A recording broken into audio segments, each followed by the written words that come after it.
Olá, eu sou Gabriel Buz e esse é mais um Poder Entrevista. Estou no estúdio do Poder 360 em Brasília e hoje recebo aqui o vice-presidente da Câmara, deputado federal Marcelo Ramos, do PL do Amazonas. Deputado, muito obrigado por ter aceito o convite. Seja bem-vindo a essa entrevista do Poder 360. Olá, Gabriel. Olá a todos que nos acompanham. É sempre uma alegria estar aqui com vocês e poder esclarecer sobre os temas do dia a dia, do parlamento e da vida do povo brasileiro.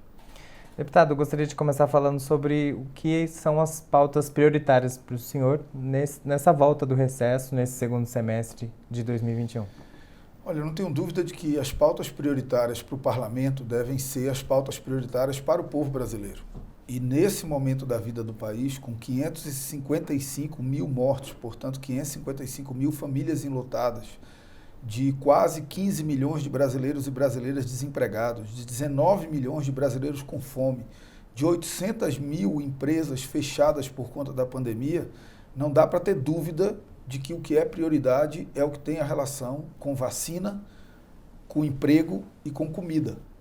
Isso passa por melhoria do ambiente de negócios no nosso país, aprovação de reformas, mas reformas estruturantes, bem construídas, dialogadas com a sociedade, combate à burocracia, estímulo à atividade industrial no Brasil para que a gente possa retomar o crescimento e voltar a gerar emprego e renda e acelerar o processo de vacinação, porque é a vacinação plena que vai nos garantir a liberdade total das atividades econômicas. Teve uma época que a gente criou uma contradição entre pandemia e economia.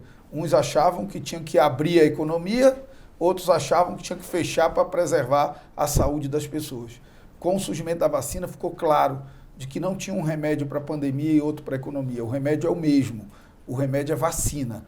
Com vacina, você resolve a pandemia e cria as condições para que a economia retome o seu crescimento. É angustiante, Gabriel, ver que nesse país, que precisa tanto de vacina, de emprego e de comida, o governo insiste em pautas que são periféricas e que não mudam a vida das pessoas.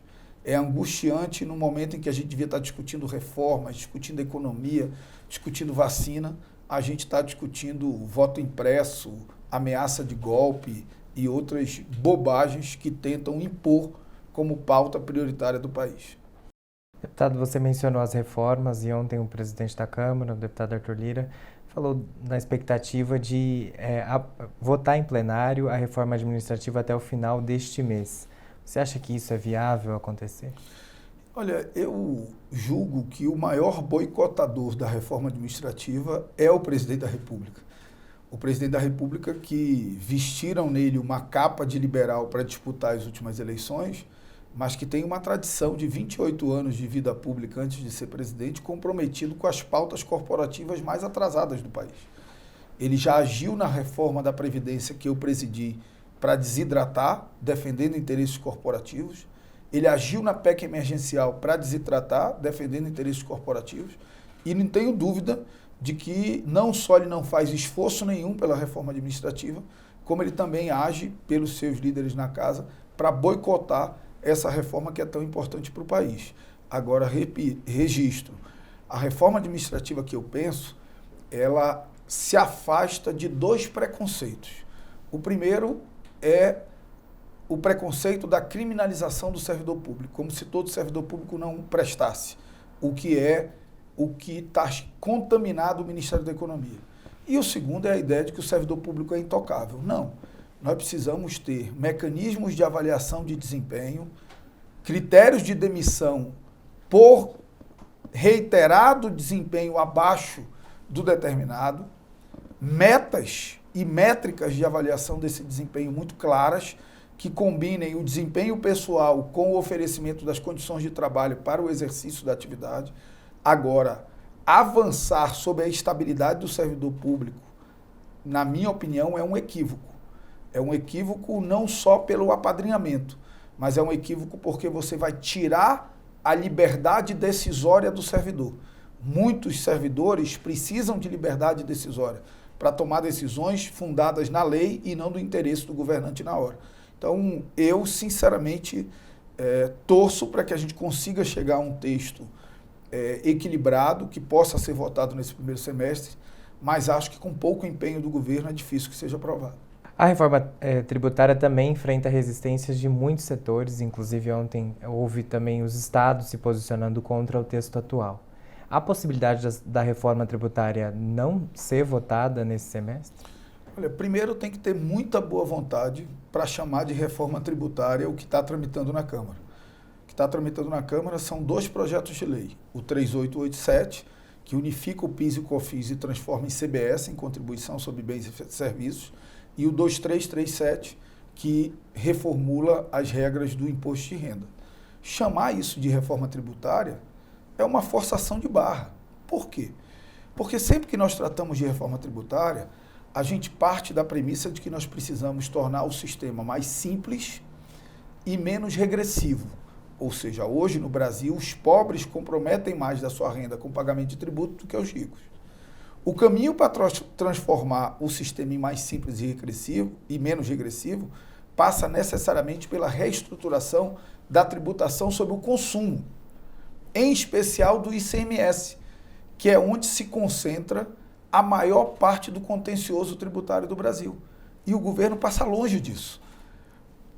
O projeto de lei do CBS, ele não simplifica o sistema, mas aumenta a carga tributária sobre setores importantes da economia, todos os setores de cadeia curta, construção civil, saúde, educação, serviços, então todos os transporte coletivo, todos os setores que não têm cadeia longa para compensar o crédito gerado por esse tributo. Aumenta a alíquota de PIS e COFINS, portanto não é neutra.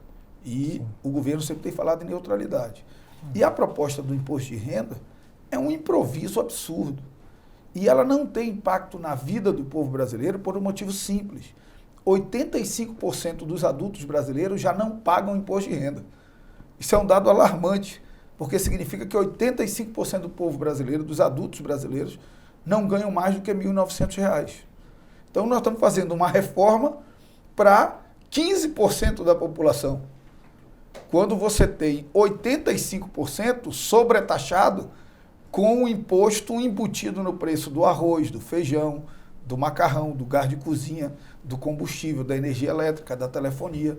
Então, eu acho que é um equívoco a estratégia do governo. E vejo muita resistência de setores importantes.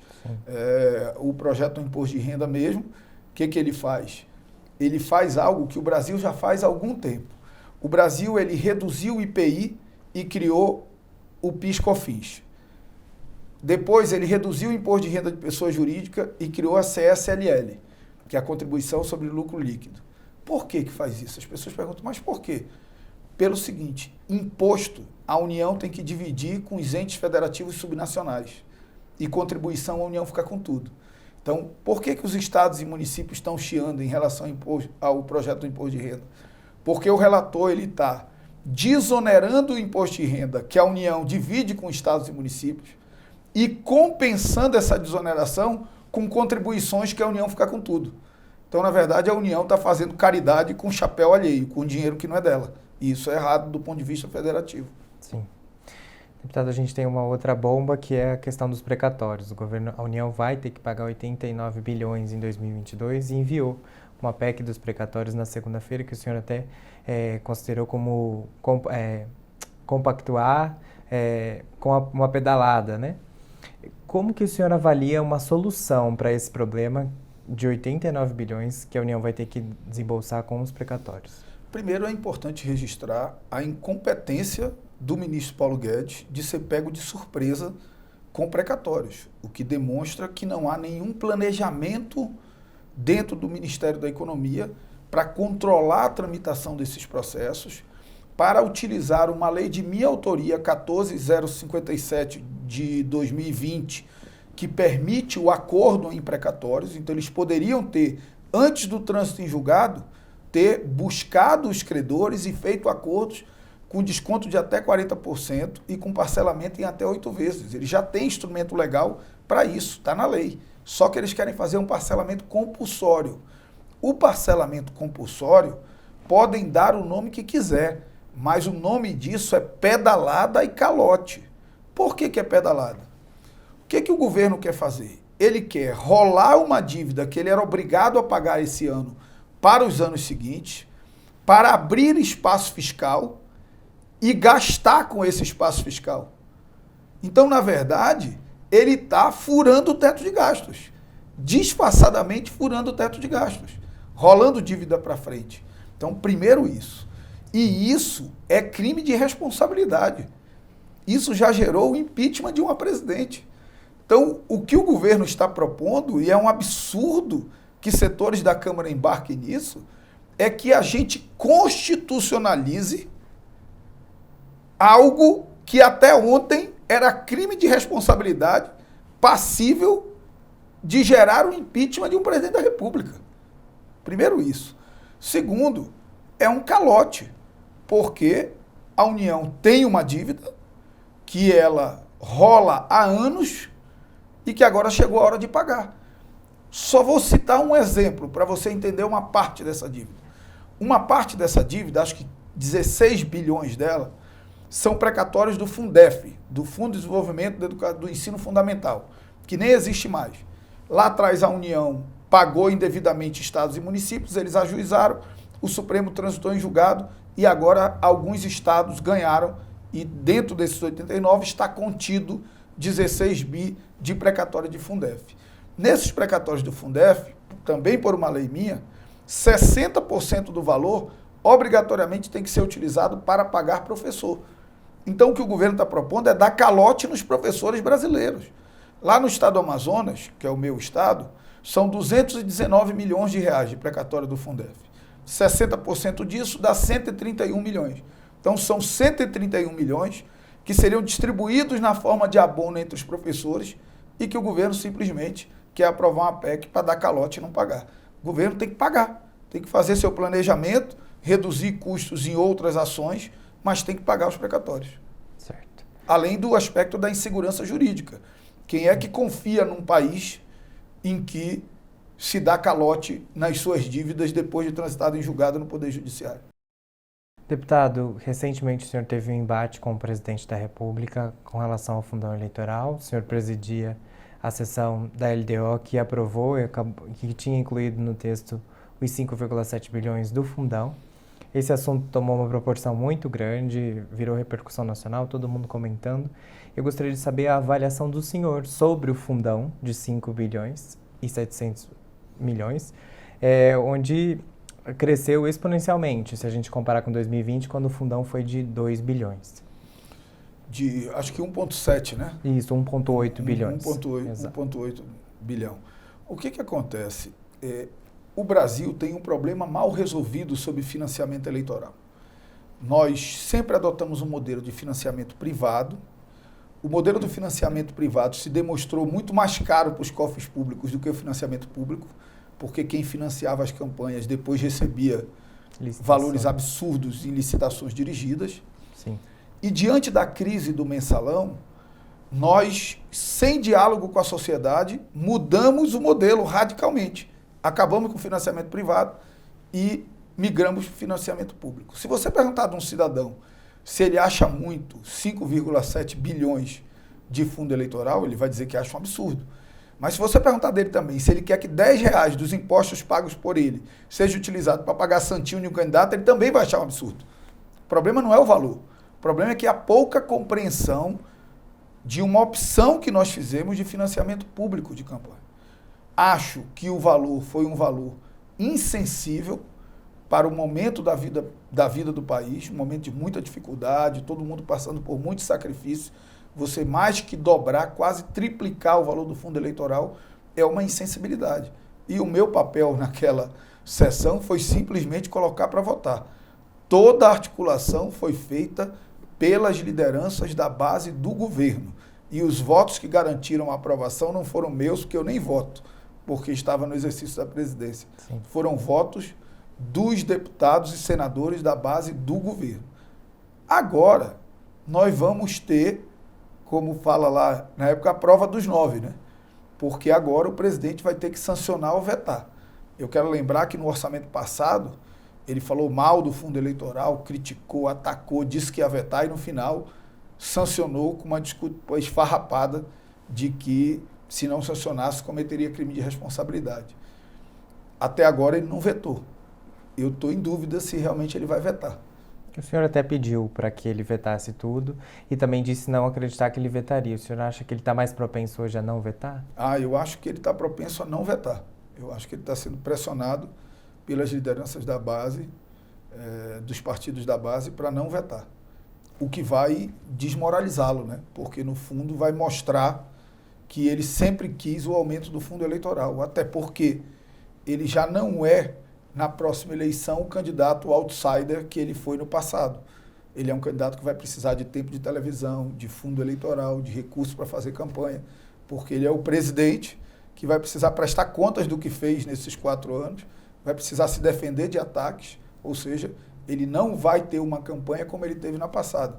Então, no fundo, por trás dessa história dele, até porque ele hoje cogita ir para um partido grande, está o desejo de ter dinheiro para a sua campanha.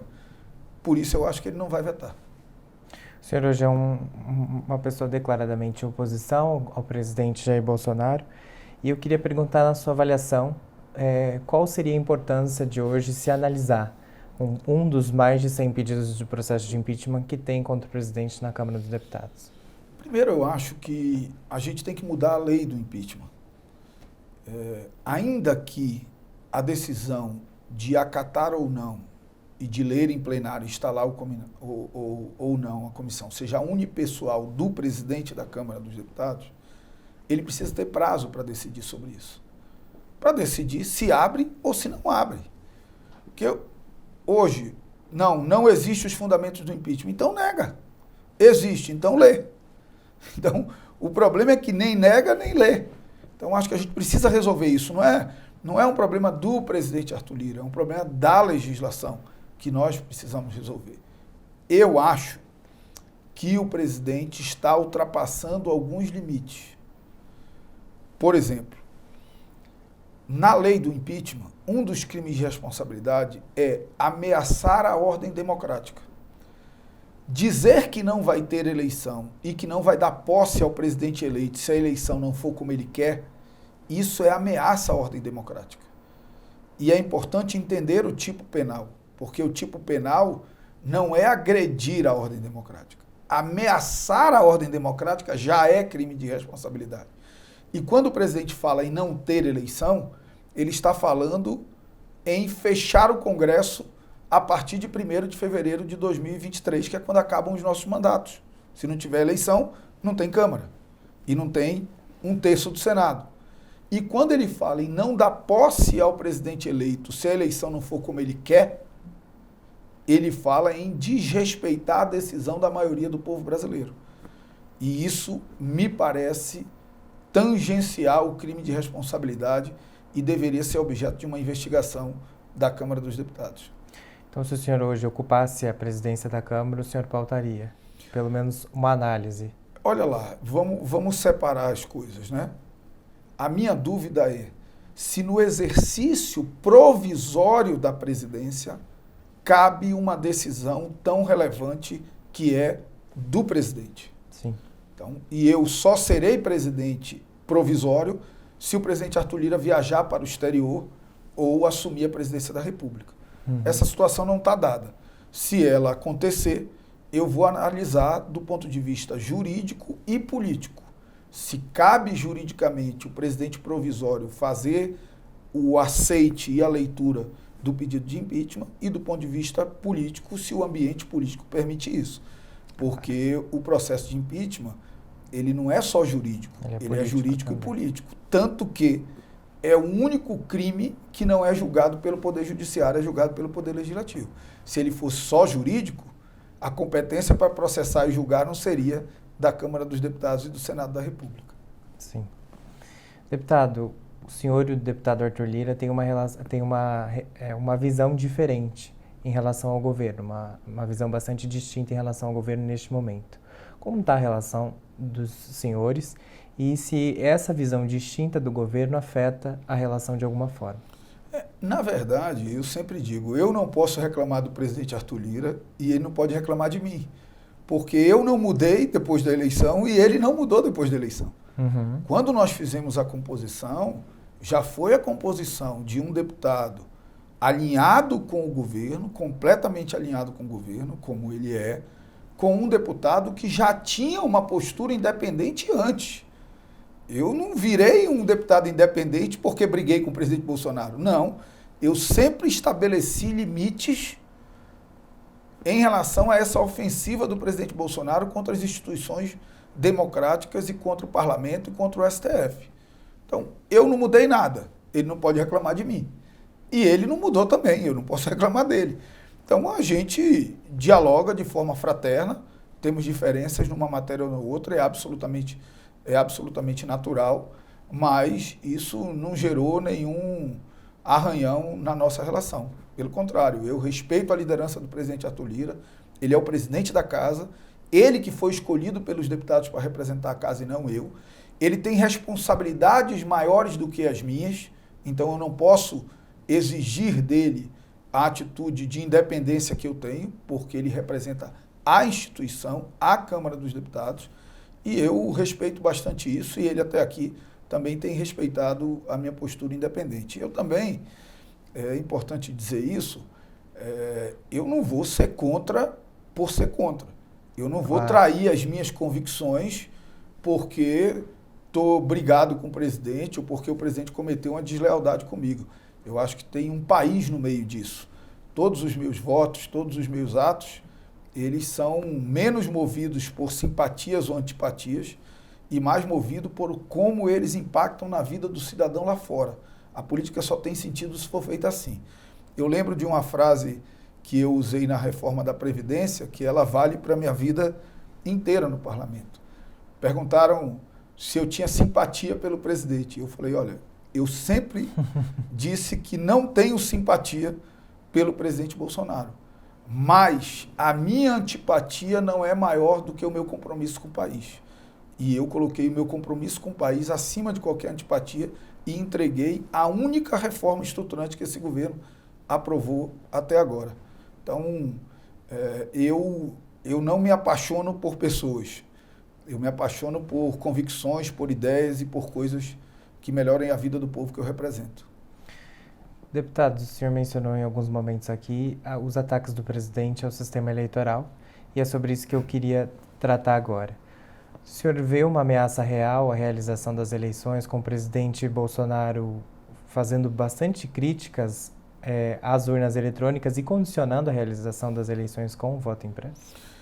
Olha, eu acho que é fanfarronice do presidente da República, mas é uma fanfarronice que precisa ter a reação dos poderes. O Supremo, o TSE, acho que já responderam num tom correto. Tem gente que esperava uma resposta mais dura. Não. Nós não podemos, porque o presidente quebra as regras de institucionalidade, reagir quebrando também. Então, a resposta do Supremo e do TSE foi dentro da regra de institucionalidade, dentro do princípio de separação e de harmonia entre os poderes. Falta ao parlamento uma resposta clara a essas ofensivas do presidente. Eu costumo dizer que o parlamento brasileiro precisa marcar a linha ali na esplanada de onde o presidente da República não vai passar. Porque eu não tenho dúvida que, se depender da vontade dele, ele pretende marchar sobre o parlamento e governar com poderes absolutos. A questão é, quando ele tentar essa marcha atravessando a esplanada, ele vai encontrar na porta da Câmara dos Deputados e do Senado da República gente que vai estender o tapete vermelho e pisar na democracia e nas instituições junto com ele, ou gente que vai se entrincheirar em defesa da democracia e das instituições. Eu não tenho dúvida de onde eu estarei quando isso acontecer. Eu estarei na trincheira. E é sobre isso mesmo que eu gostaria de saber. O senhor não acha que falta um pouco de posicionamento mais incisivo, tanto da presidência do Senado quanto da presidência da Câmara, em relação ao presidente, justamente nessa semana onde a gente teve discursos muito fortes, tanto do ministro Fux, que preside o Supremo, quanto do ministro Barroso no Tribunal Superior Eleitoral, defendendo a democracia e o sistema eleitoral? Eu acho que a Câmara e o Senado, né, e é difícil para mim julgar sem estar ocupando a função, sim, sem saber o nível de pressão, o nível de responsabilidade, sem ter o nível de informação que o presidente Arthur Lira tem e o presidente Rodrigo Pacheco tem. Mas eu acho que a Câmara e o Senado deveriam passar uma mensagem tranquilizadora ao povo brasileiro, de dizer, haverá eleição na forma que o parlamento decidir que haverá. E o próximo presidente eleito será empossado. Eu acho que já chegou a hora da Câmara e do Senado fazerem essa manifestação. Como que o senhor vê o nome forte do Centrão agora ocupando o que muita gente chama de principal ministério do governo, que é a Casa Civil? O senador, que agora é ministro, toma posse hoje, inclusive, é Ciro Nogueira. Eu usei um paralelo com o futebol que eu acho que é absolutamente adequado. Se você pegar um craque e colocar num time de jogador ruim com técnico medíocre, a tendência é o craque estragar a carreira dele e o técnico cair. O ministro Ciro é um craque na política, respeitado por todos, sabe dialogar com o parlamento, mas num time ruim e com um técnico péssimo. Eu acho que corre o sério risco dele estragar a carreira dele e do técnico cair. Então, eu quero crer que isso possa melhorar as relações, mas cada vez mais o presidente vai dando mostras de que ele é incontrolável. E você vê mesmo as matérias que foram publicadas essa semana. Centrão conversa com Bolsonaro para ele baixar o tom, aí no outro dia vai e ele aumenta o tom. Então eu sinceramente fico na dúvida se uma parcela do parlamento brasileiro acredita que vai domar o presidente Bolsonaro, ou efetivamente não vai. Você não doma populistas, isso tá na literatura, né? Como morrem as democracias, tem uma parte específica só sobre isso. Né? Toda vez que as elites, que os conservadores acham que vão domar um populista, eles se dão mal. O ímpeto deles é muito maior do que a capacidade de ser domado por agrupamentos. Então eu tenho dúvida se essa turma quer domar, acha que pode domar o Bolsonaro, ou se conforma de embarcar num golpe se ele for por esse caminho. Eu quero crer que nós vivemos numa democracia muito sólida, muito consolidada, em formação, mas muito consolidada. Nós já passamos por 2 impeachments, nós temos um presidente que não respeita a ordem democrática e institucional do país, e a nossa democracia, as nossas instituições só se reafirmam. Então, eu não acho que ele vai ser a solução para todos os males, porque o presidente Bolsonaro não vai mudar o que ele é. Não adianta batizar um elefante com o nome de gato, que ele não vira gato, ele continua sendo um elefante.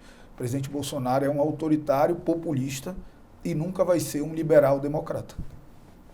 O senhor acha que foi uma cartada do presidente Bolsonaro para tentar sobreviver politicamente, ter uma relação melhor com o Congresso? Eu acho que sim, talvez até a última cartada. Eu compararia com a cartada que a ex-presidente Dilma deu colocando o Temer para articulação política. O perigo é ter o mesmo fim. Certo. Com relação a 2022, que também já está chegando, o senhor acredita na possibilidade de uma terceira via? Olha, eu tenho dialogado com muita gente, já dialoguei de uma forma muito fraterna com o governador do Rio Grande do Sul, Eduardo Leite, dialoguei no passado muito com o Luciano Huck, já conversei sobre isso com o presidente do Senado, Rodrigo Pacheco, que é alguém que eu tenho muito apreço, que eu acho que simboliza bem um perfil moderado que o país precisa. No entanto, me parece que falta algo para que uma terceira via se consolide. As pessoas não se agarram em aventura. Bem ou mal, todo mundo sabe o que o Bolsonaro representa. Bem ou mal, todo mundo sabe o que o Lula representa. E eu acho que o grande problema da terceira via é que os candidatos que tentam se apresentar como tal se apresentam apenas dizendo: eu não sou Lula, eu não sou o Bolsonaro. Não basta isso. O que é a economia entre Lula e Bolsonaro? O que é o meio ambiente entre Lula e Bolsonaro? O que são os direitos humanos entre Lula e Bolsonaro? O que é a pauta de costumes entre Lula e Bolsonaro? O que são as relações internacionais entre Lula e Bolsonaro? Eu acho que falta uma carta ao Brasil, mostrando um perfil de candidatura que eu diria que precisa ser moderado na postura, liberal na economia, socialmente sensível, ambientalmente sustentável e com profundas raízes nos valores democratas e republicanos. Então, acho que nos falta um projeto para o país moderado, liberal, democrata e republicano. Quem apresentar isso talvez consiga ocupar esse espaço. Hoje, todos que tentam ocupar esse espaço, tentam ocupar simplesmente negando Lula e Bolsonaro. Isso não é suficiente para gerar a atração dessa parcela do povo brasileiro, que é significativa, que não quer embarcar em nenhum desses dois projetos. Na sua avaliação, dá tempo de reverter? Porque estamos há um ano praticamente, né? Eu acho que é bastante difícil. Eu penso que a única chance de uma terceira via se viabilizar é se o presidente Bolsonaro derreter. Então, se ele derreter, você pode ter uma terceira via se viabilizando, ocupando esse espaço mais de centro-direita. Mas acho muito difícil. Certo. Deputado, eu agradeço. Torço, mas acho muito difícil. Certo. Eu agradeço a sua participação, deputado, aqui. Nossa conversa foi bastante produtiva. Eu quero te agradecer, Gabriel, agradecer o Poder 360 e reafirmar que o grande desafio do Brasil hoje, do Parlamento brasileiro hoje, é superar essas pautas que nos desviam do que é principal para o país. O que é principal para o país hoje é vacinar, retomar a economia, garantir emprego e colocar a comida na mesa das pessoas. E é isso que eu vou dedicar todo o esforço do meu mandato. Obrigado. Agradeço a você também que nos acompanhou. Não se esqueça de se inscrever no nosso canal se você ainda não é inscrito, deixar seu like aqui embaixo. Eu sou o Gabriel Bussi e até a próxima.